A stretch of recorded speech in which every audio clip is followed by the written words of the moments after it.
Entonces, habíamos estado, creo que habíamos terminado el tema de determinar las posiciones de puntos cualesquiera, puntos de interés, mejor dicho, más que de cualesquiera. Son cualesquiera o puntos de interés dentro de un eslabón. O sea que están contenidos dentro de un eslabón, como son el punto S dentro del eslabón 2, o el punto P dentro del eslabón 3, o el punto U dentro del eslabón 4. Y nosotros debemos poder dar algebraicamente, a través de una ecuación, las posiciones de estos puntos para poder ingresar o generar, mejor dicho, un programa en el cual con estas ecuaciones vamos a poder determinar las posiciones de estos puntos para todas las posiciones que adquiera el mecanismo. ¿Ah? O sea, para todos los valores de tita 2, que es la variable independiente y que la manejamos nosotros como diseñadores. Bien, acá vimos que en cada caso, cada punto en cuestión perteneciente ya sea al balancín o a la manivela, que son eslabones que rotan, o sea que están relacionados con el bastidor. La forma es, digamos, directa, si lo puedo decir de alguna manera, relacionado con el ángulo tita que cada uno de los eslabones forma con el bastidor. ¿Mm? Pero para el caso del eslabón flotante, que es el acoplador o biela, vimos que debíamos hacer uso de la ecuación de diferencia de posición, que es esta que está escrita acá abajo, que dice que la posición de P es la posición que tiene el punto A más la posición que tiene el punto P respecto al punto A. ¿Mm? Es decir, debemos referenciar las posiciones de cualquier punto de este eslabón acoplador respecto a alguno de los eslabones, en este caso normalmente al eslabón de entrada, ¿eh? Como está acá. Bien, hablamos del ángulo de transmisión también, lo definimos y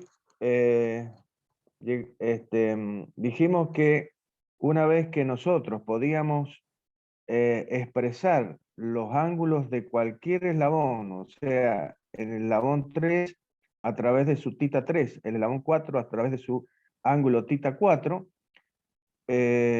una vez que teníamos las expresiones correspondientes para cada uno de los titas, tita 3, tita 4, podríamos encontrar el ángulo de transmisión como la diferencia algebraica de esos dos ángulos. ¿Por qué? Porque el ángulo de transmisión es el ángulo que se forma entre estos dos eslabones, entre el eslabón acoplador, que tiene el ángulo tita 3, y el ángulo tita 4, que tiene el balancín de salida.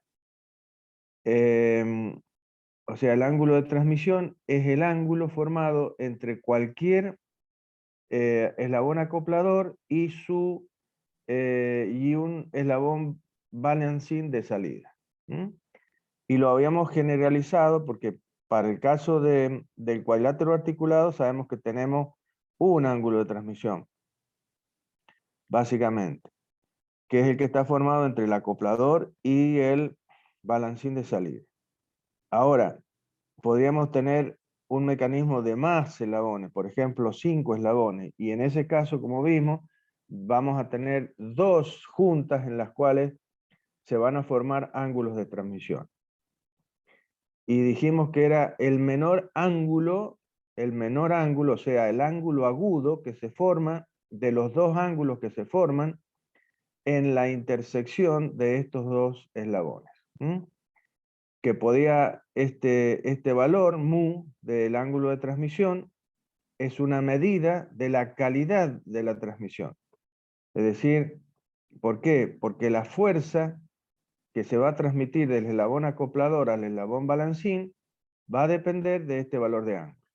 Acá lo estamos viendo y lo analizamos el otro día. Esta fuerza, esta componente que está en la dirección perpendicular al eslabón, es decir, la componente de la fuerza que el eslabón acoplador transmite al balancín, de toda esa fuerza, realmente la que se va a aprovechar es la que es la componente que está perpendicular al eslabón balancín. Y la otra componente, que es la que está en la dirección del eslabón, es una dirección que pasa por el centro de rotación de este eslabón. Por lo tanto, no va a producir cupla, no va a generar una cupla, sino que le va a generar un esfuerzo de tracción o de compresión al eslabón balancín, que va a transmitirse ese esfuerzo directamente ¿a dónde? A los cojinetes, o sea, a las juntas, aumentando el rozamiento en estas juntas y gastándose esa energía en calor, básicamente. Entonces, por eso es muy importante el valor de este ángulo de transmisión, que no debe ser menor que cierto valor. Lo normal es que mu, como ya lo vamos a ver con síntesis, este valor mu se evita que valga menos de 35 grados. Porque si no, si este valor vale menos de 35 grados, eso va a significar que esta componente va a ser muy pequeña y esta componente va a ser muy grande. Entonces voy a tener gran rozamiento en la junta y se va a producir el trabado o agarrotamiento acá en la junta, básicamente. Bien. Entonces, una vez que nosotros dijimos, hemos encontrado las ecuaciones que me definen a tita 3 y a tita 4 en función de tita 2, en función del ángulo de entrada tita 2 y de las longitudes de los eslabones, que ya lo hemos obtenido a eso, podemos con esta ecuación encontrar el ángulo de transmisión para cualquier junta de transmisión. Y, y si este tita de transmisión, ¿sí? Resulta mayor de 90 grados, según definición, que lo hemos dicho ya, el ángulo de transmisión se elige como el ángulo menor de los dos ángulos que se forman en esta intersección. Entonces el ángulo agudo, no el ángulo obtuso. Si llega a resultar en el ángulo obtuso, lo que hacemos es forzarlo a que sea el ángulo agudo, haciendo esta diferencia. Pi menos tita de transmisión. Bien. Bien, para terminar ya con esta cuestión de transmisión, con el tema del desarrollo de análisis de posición, vamos a ver los valores, o sea, continuando con el ángulo de transmisión, vamos a ver dónde se producen los valores extremos de los ángulos de transmisión en función del mecanismo que tengamos, si un manivela balancín o un manivela o un doble balancín. Entonces, si consideramos un mecanismo de doble manivela, de manivela balancín, perdón, en el cual nosotros vamos a tener un eslabón de entrada que va a ser manivela girando 360 grados y un balancín que va a ser giros parciales. El valor el valor de extremo, los valores extremos del ángulo de transmisión va a ocurrir cuando el eslabón manivela, se ponga colineal con el eslabón bastidor. ¿Mm? En ese caso, como muestra, fíjense cómo está mostrando las figuras que ustedes ven acá en la pantalla. En un caso, el eslabón manivela se encuentra colineal con el bastidor, pero restándose. ¿Mm? Están colineales, pero restándose. ¿Mm? A esta posición se le llama que están traslapados. ¿Mm? Los dos eslabones están traslapados. Y en esta otra posición, el eslabón manivela también está colineal con el bastidor, pero en este caso los dos eslabones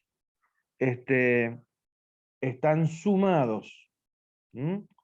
Por lo tanto, a esta posición se le llama extendida. En cualquiera de las dos posiciones,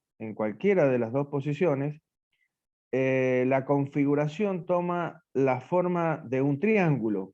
¿Mm?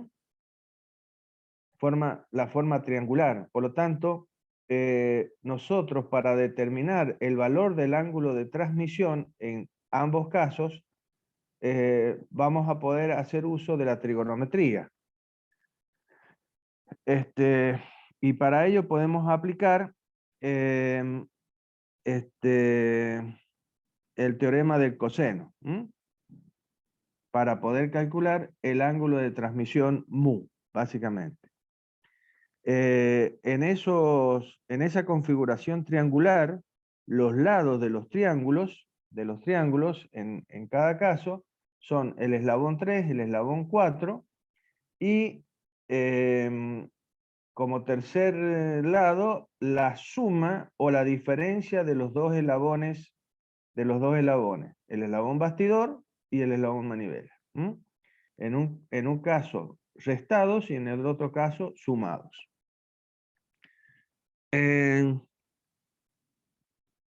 Bien, entonces, conocidos las longitudes de los eslabones, porque las vamos a conocer porque lo hemos sintetizado a este mecanismo,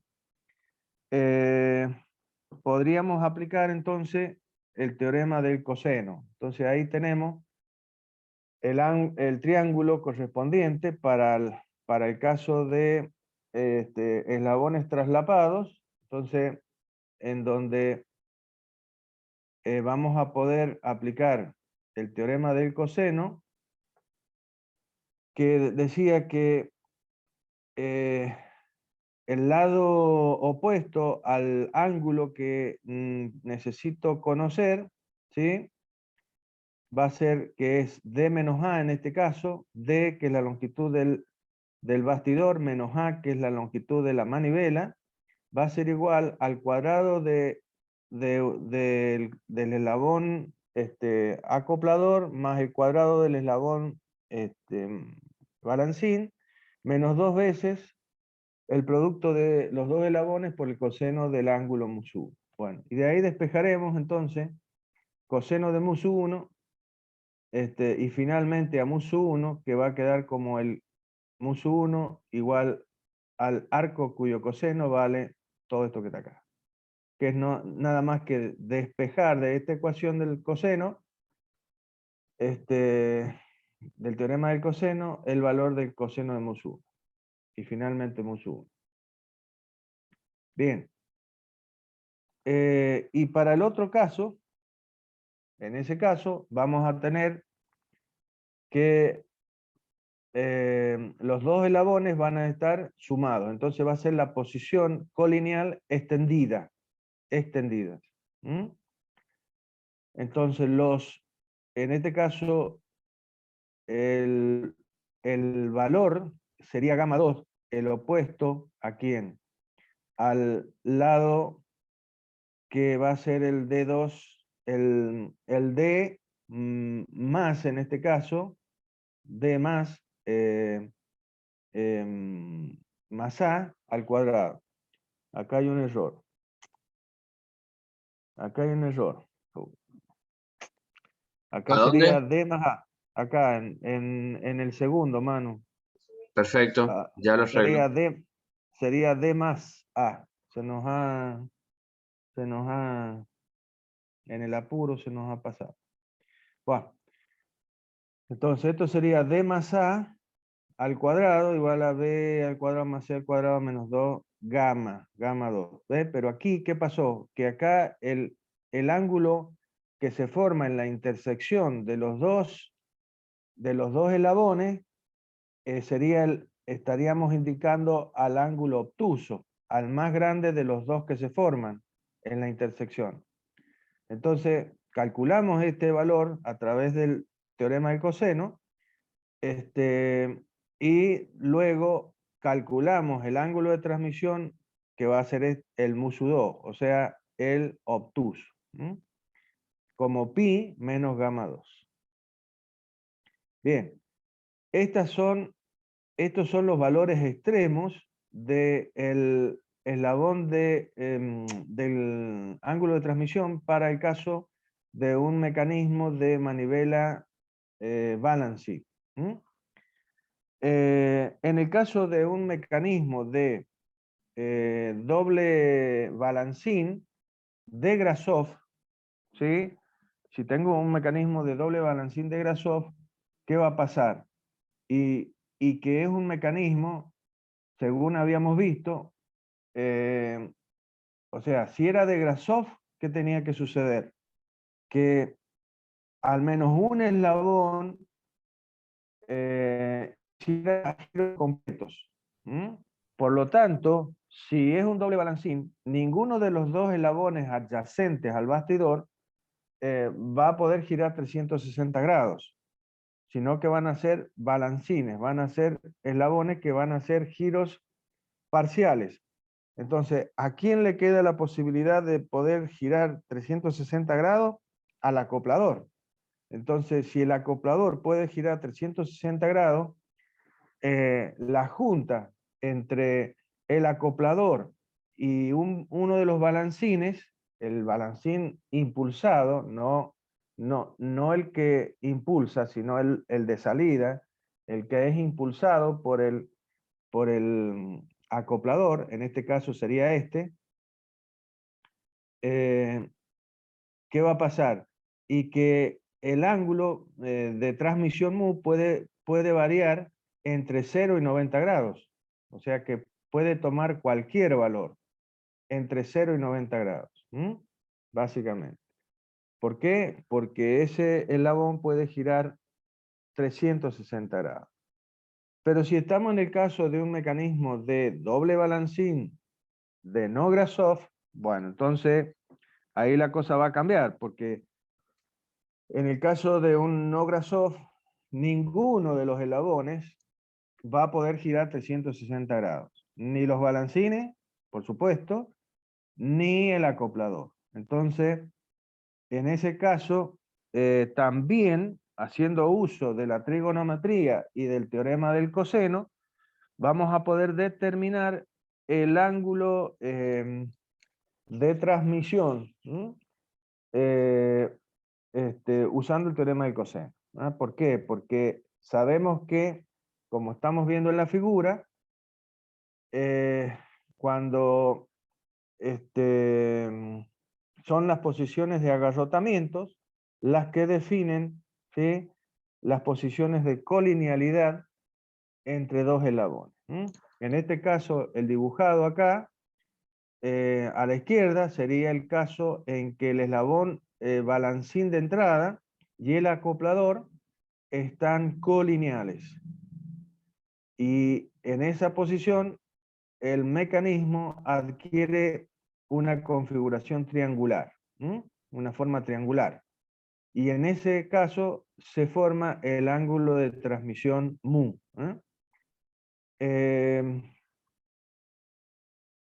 Y para el caso en que ahora el eslabón A, o sea, el eslabón balancín de la izquierda, cuando giras en sentido antihorario, ¿qué va a pasar? Estos dos lo van a acompañar ¿hasta dónde? Hasta que los dos se pongan colineales, que es esta situación que tenemos a la derecha.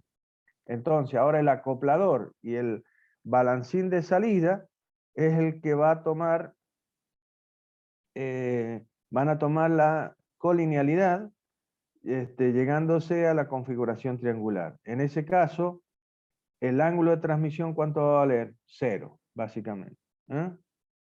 Bien.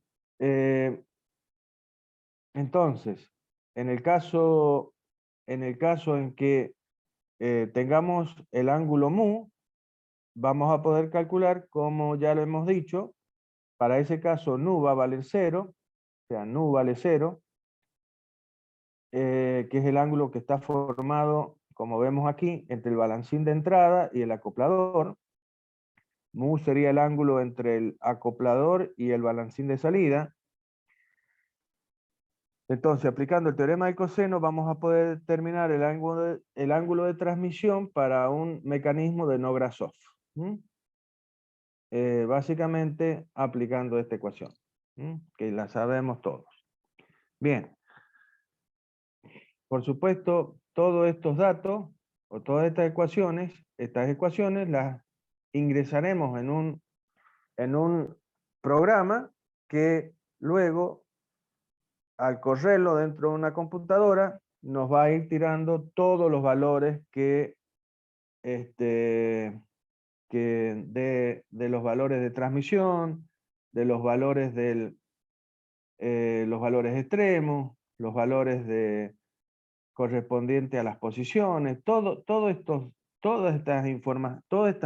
estas ecuaciones algebraicas las vamos a ingresar dentro de un programa, y ese programa nos va a calcular todas las posiciones que nosotros necesitemos. Bien, y finalmente, otra cosa interesante es saber para qué valores del ángulo de entrada, θ2, se suceden las posiciones de agarrotamiento. ¿Ah? Eso sería otra cosa importante a conocer de un mecanismo. Entonces, esta posición de agarrotamiento, por ejemplo, ¿para qué valor de θ2 se produce este valor de mu? ¿Ah? Entonces, eso lo podemos calcular tranquilamente de la siguiente manera.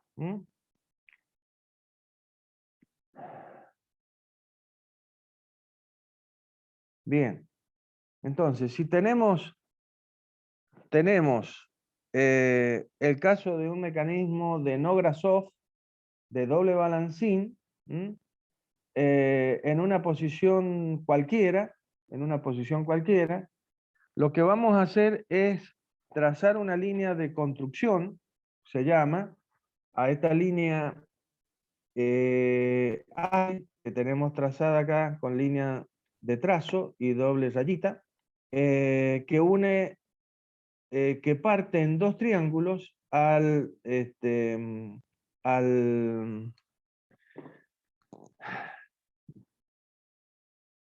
que parte en dos triángulos el ciclo tetragonal. No me sale la palabra que quiero usar. No quiero usar la palabra ciclo, sino a la configuración tetragonal, que es un mecanismo de 4 eslabones. Entonces estoy partiendo a este mecanismo en dos triángulos. ¿Qué me va a permitir eso? Y seguir usando el teorema del coseno, seguir utilizando la trigonometría y, y poder aplicar el teorema del coseno. Entonces, vamos a poner a este lado del triángulo, primeramente en función del ángulo mu de transmisión, y luego vamos a hacer lo mismo, vamos a determinar el valor de h, pero en función del ángulo de entrada del balancín de entrada, tita 2. Entonces, si miramos primeramente, vamos a tener a H, ¿sí? Expresada a través del teorema del coseno, o sea, esta diagonal, expresada en función que será el lado compartido por estos dos triángulos, en función del teorema del coseno y en función de los lados balancín de entrada y bastidor. Entonces a cuadrado más d cuadrado menos 2ad por coseno de tita 2, por el coseno de tita 2. Luego vamos a considerar lo mismo, pero para el triángulo correspondiente que tiene al ángulo de transmisión. Entonces, los lados en este caso van a ser el acoplador B, el acoplador de módulo B y el balancín de módulo C.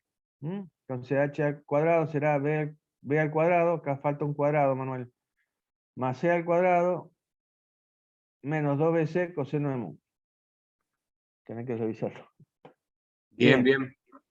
Ahí te falta un cuadrado, mano. Sí, sí, ahí lo cambio. Ahí nos falta un cuadrado. Bueno, una vez que tenemos esto, igualamos estas dos ecuaciones, ¿sí? La vamos a igualar y vamos a despejar de acá coseno de mu en función de coseno de tita 2.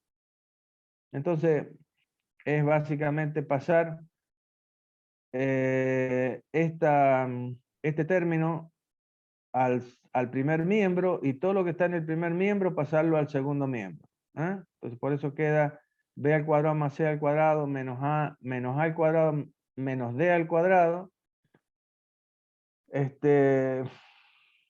Todo sobre 2bc porque cuando pasamos esto después pasamos este 2bc dividiendo, por eso lo vamos, y esta parte de 2ad coseno de tita 2 pasa sumando, por eso estamos sumando acá, coseno de tita 2.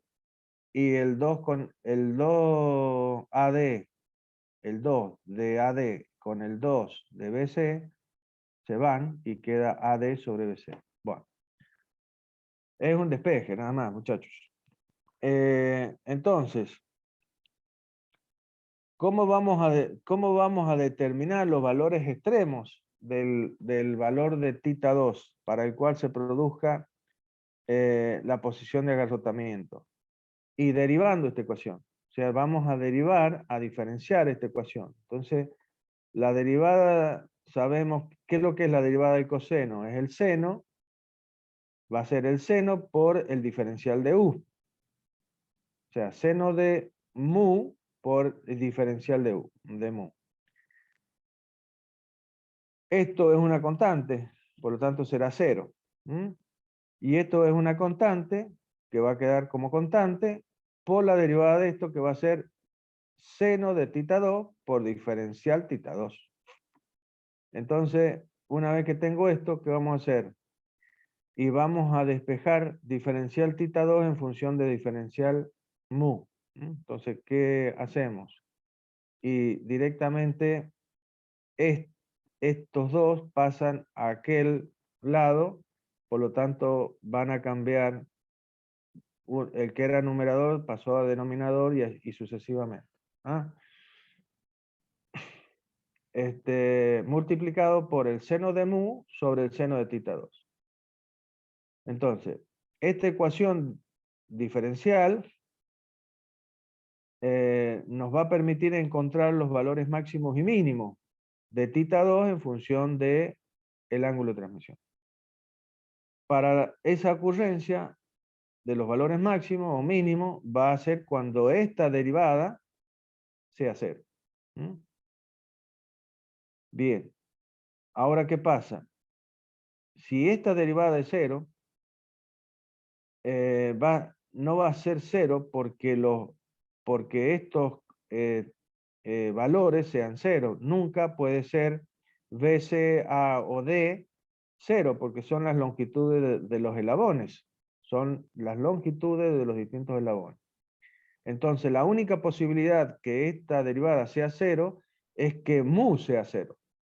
Y si mu es 0, ¿sí? Quiere decir que, que el ángulo que el seno de mu sea 0, quiere decir que mu es 0. Entonces, si el seno de mu es igual a 0, es porque mu vale 0 o 180 grados. Y en ese caso, ¿qué está sucediendo? Si mu vale 0, sería el caso que mu sea 0 es el ángulo de transmisión, es la posición de agarrotamiento del mecanismo. Entonces, está sucediendo la posición de agarrotamiento, un valor extremo,